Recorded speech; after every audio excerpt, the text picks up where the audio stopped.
In this mini class, I'm going to show you how I painted this quick and fun Japanese anemone flower in a fairly loose line and wash style. Let's take a look. Working from a reference photo, I began by freehand drawing the flower in HB pencil. Then I went over the lines to make them stand out more using a dark waxy pencil. The type of pencil I like to use is Polychromos made by Faber-Castell. Any brown will work, but it needs to not be water soluble as the waxy lines help to contain the paint. I used gentle pressure for this outline because I wanted my end result to carry a sense of how pale and delicate the flower is. With a 00 mop brush, I mixed a very pale grey from Mars Black and Payne's Grey, heavily diluted with water. Holding the brush high up to keep my marks loose, I mapped the broad shadow shapes across the petals, leaving the lightest areas as untouched paper to preserve highlights and help create form. While the first layer was still wet, I reinforced a few of the darkest petal areas with the same pale grey mix, keeping the marks loose and painterly. Once the petal shadows were established, I left the flower to dry. Next, I painted the lightest colour in the flower's centre, which was an earthy green, using my smaller size 5 brush, and then let that semi-dry. I then made a much darker green mix and established the deepest shadows around the lower edge of the centre, using the tip of the brush to suggest the textured surface. Then with a brighter green mix, I painted around the top part of the centre, which helped it to appear domed, leaving gaps to the lighter green. Once that was fully dry, I mixed a muted yellow and used the tip of my brush to paint the little lines to suggest the stamens around the centre, leaving plenty of gaps. With a greyer mix, I repeated this with some shorter lines to create shadows between the stamens.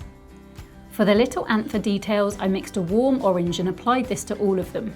Then came back to darken a few with a slightly darker mix, noticing in my reference photo where there were darker ones. Then I let the painting fully dry. Stepping back to assess the painting, I began the tonal adjustment stage.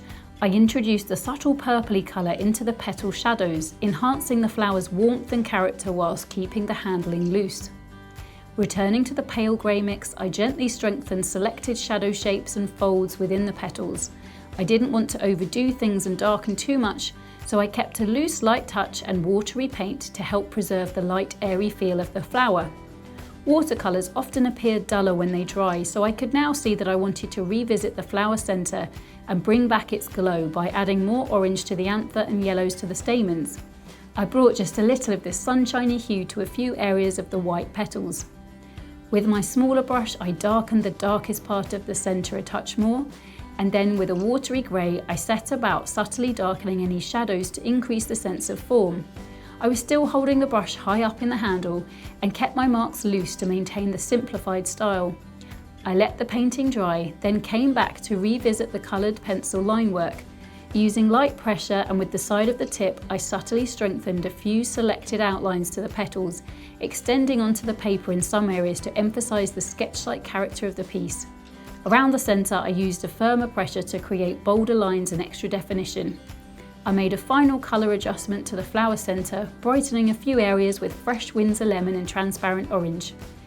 To accentuate the loose mixed media feel, I added controlled splatters using a soft violet-pink mixture, followed by touches of yellow, creating extra energy and movement around the flower. After stepping back to assess the painting as a whole, I strengthened a few more pencil lines, added some last subtle brush strokes, and then I decided my expressive sketch and painting of this delicate flower was finished. A full-length video class of this anemone, along with hundreds of other nature-based classes, are available now with Nature Studio membership. If you've enjoyed this mini class, please subscribe to Nature Studio TV, then pop over to naturestudio.com, where you can sign up and find a whole heap of resources to help you capture the beauty of nature on your paper. Thanks so much for watching, and I'll see you soon.